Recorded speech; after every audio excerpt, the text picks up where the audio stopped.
Michael Sag, has seen HIV evolve into new varieties over the last dozen years. The virus is constantly changing, subject to the forces of natural selection in the environment of a patient's body. Imagine we didn't have the concept of evolution, and we started giving drugs to patients that in the test tube looked great.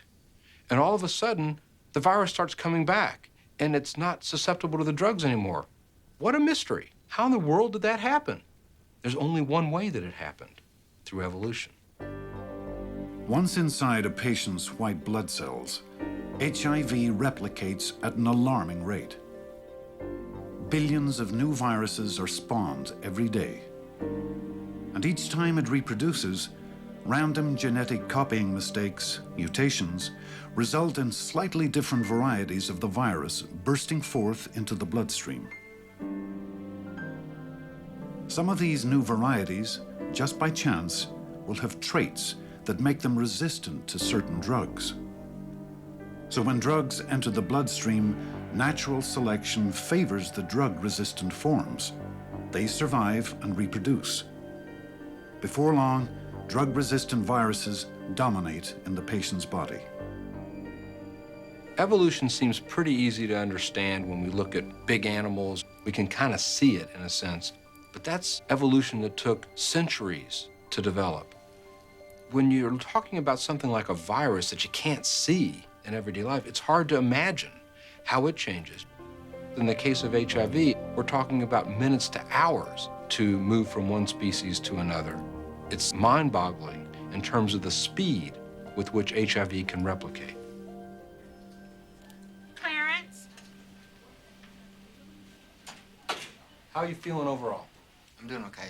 Great, doing okay. Every time I see a patient, in the back of my mind, I'm thinking, what is the virus doing in the environment of that patient? The virus is producing itself on the order of billions of copies a day. Those few that happen to be able to work in the presence of drug say, hey, this is my chance, and they emerge. So it creates the appearance that the virus has thought this through, but in fact, it's just a matter of chance. It's a matter of a virus being there that's not susceptible to the drugs, it emerges, and the virus begins to win the war.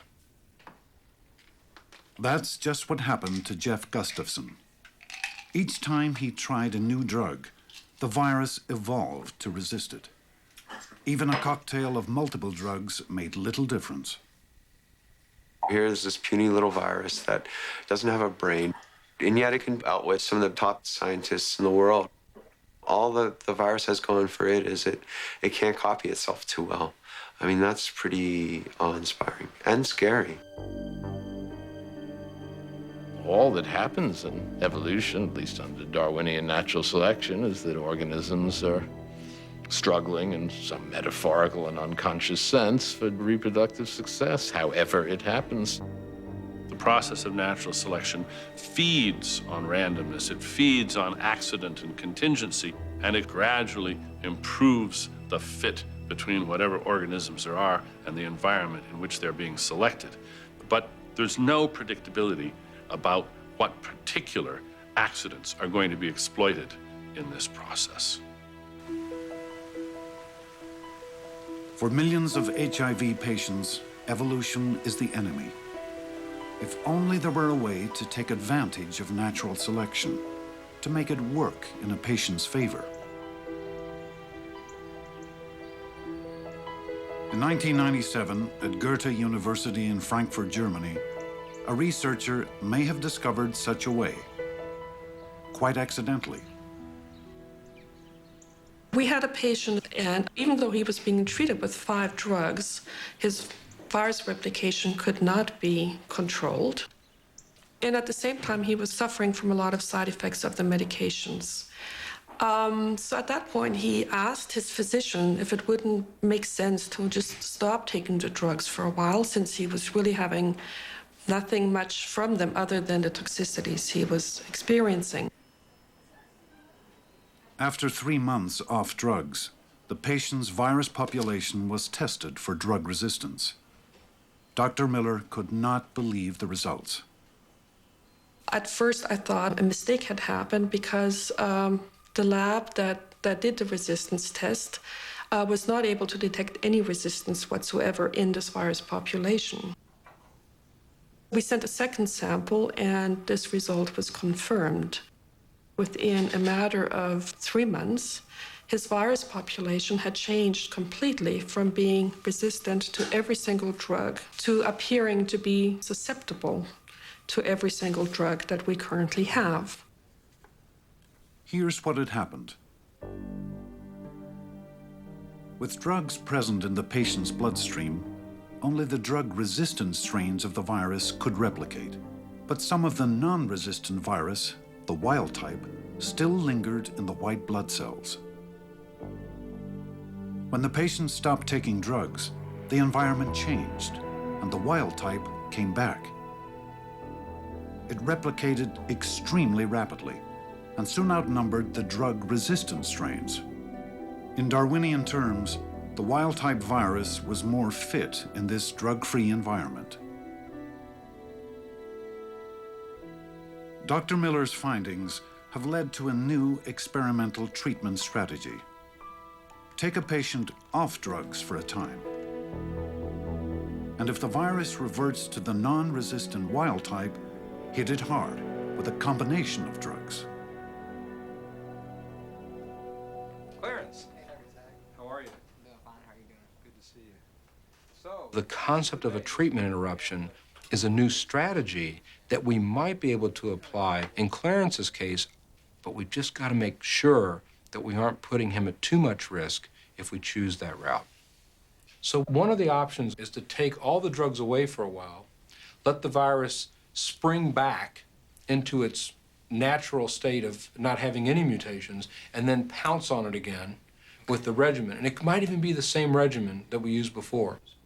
How's that sound? On first blush, the evolution back to wild type would seem to be a great thing. The drugs all of a sudden can work again, but it's a double-edged sword. As the virus goes back to wild type, it becomes more dangerous for the host. It's a much more effective killer of cells. And so we have to find a way to balance those two things out. Jeff Gustafson is also beginning a treatment interruption, despite the risks.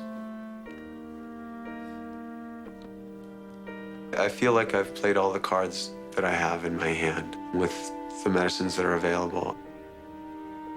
I feel like it's worth the risk to try and take another card or a different strategy and just stop taking medicine altogether and hope that the next time that I do go on medicine, that will actually work. After 5 weeks off drugs, Clarence Johnson is enjoying being free, at least temporarily, from their debilitating effects. If the wild-type virus is staging a comeback, it doesn't yet appear to be affecting his immune system. We took a bit of a gamble. I think so far, it's paid off. And the virus has gone from being resistant to certain drugs, and now that population has shifted so that now they're susceptible again. Now, what I hope for Clarence is that we can find the right course, find a way to stretch his survival out even further so that he's healthy and happy until the next new approach to treatment is able to get him to a point where he can live to 80. My greatest hope is that when I do go back on medications, those drugs will bring my viral load down to an undetectable amount. Because I don't know what it feels like to be undetectable, so that would be a great experience. 6 weeks into his treatment interruption, Jeff Gustafson's virus also has changed to the drug-susceptible wild type. He's now on a new course of medication and responding well. From day one of this epidemic, we were put into a race with HIV. Over the last decade or so, we've been catching up. We've learned a lot about it. We've scouted out the enemy. We've learned how it replicates. We learned how it tries to survive. We learned how it evolves.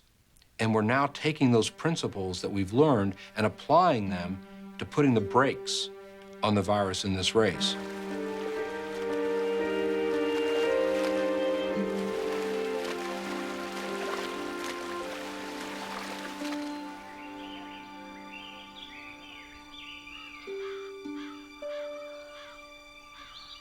towards me, to me past no. There. The end needs to be more acute. More acute. Well, let's see if it works. And open. Good God! Raz! What a horrible shot! Thought I'd surprise you. Welcome to Down House. When is the moat to be done? When the drawbridge is in place. Were you trying to keep out, Charlie? Everyone, especially you. Raz, what a wonderful surprise. My dear, what a journey. It's not far. Nature abhors a journey of 16 miles almost as much as a vacuum. Hello, Annie. Mandy's tea. And a 1, and a 2, and a 3, and off you go. I've thought of a new name for the village. Oh, yes? Down in the mouth. If you speak, I can find you really easily. Shh. How's your work progressing? Well, I sent the manuscript off to be copied. I've no idea what I'm going to do with it when it comes back. Everyone, be quiet. I'll be glad we're not blind. If you're blind, you can't see the sky Or or the the flowers. Or anything else for that matter. I can get in here any time I want. Well, go on then. Yes, we feel sorry for moles, don't we? Moles don't need to be able to see because they live underground. That's why their eyes have got smaller and smaller and smaller. And owls have got bigger and bigger. I can't play. Everyone's talking about eyes all the time. Oh, William! You going to talk to William, hmm? Come on. Go on, Brodie. William! William, wait for us! She'll soon talk him round. She has the knack. You look pale. My stomach rejects food. I'm not strong anymore. I'll never achieve anything in science now. What rot. You're coming back to London with me. Oh, no, I'm not. Yes, you are. I'm not letting you stagnate down here while your rivals make all the progress. You must visit your publisher. You don't understand, Raz. Even when I talk about my theory with you, I feel like I'm confessing a murder. No, I can't publish. Well, you're coming back to London with me, Charlie, whether you like it or not. If only to remind the opposition you're still alive and kicking. Take care and make sure you get plenty of rest. Erasmus, he's not to spend all night at the club with you. No, Mother. I mean it, or he'll be utterly done for the next day. Yes, Mother. Don't worry. It'll do him good.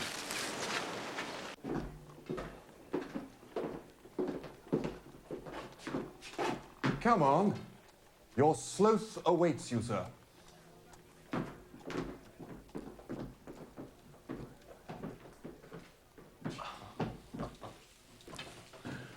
What a magnificent piece. Hey, Raz? My word. Owen's done a remarkable job. He really is a splendid specimen. Yes, I thought you'd be pleased. Come through. See what I've been working on. The chimpanzee, being the highest organized four-handed ape, every difference between its anatomy and a human's is instructive. I've been For studying... example, the irrational ape has dog-like canines, used as weapons of destruction, quite unlike the masters of the animal kingdom. Yes, though... And the human foot is of decisive taxonomic value. Our feet are made for walking upon, our hands for grasping. This brute has its hands and feet made to answer nearly the same purpose. Well, there's a striking similarity between I'm writing a the book on the hand subject. My brother is working on a new book, too. Come here, let me show you what I mean.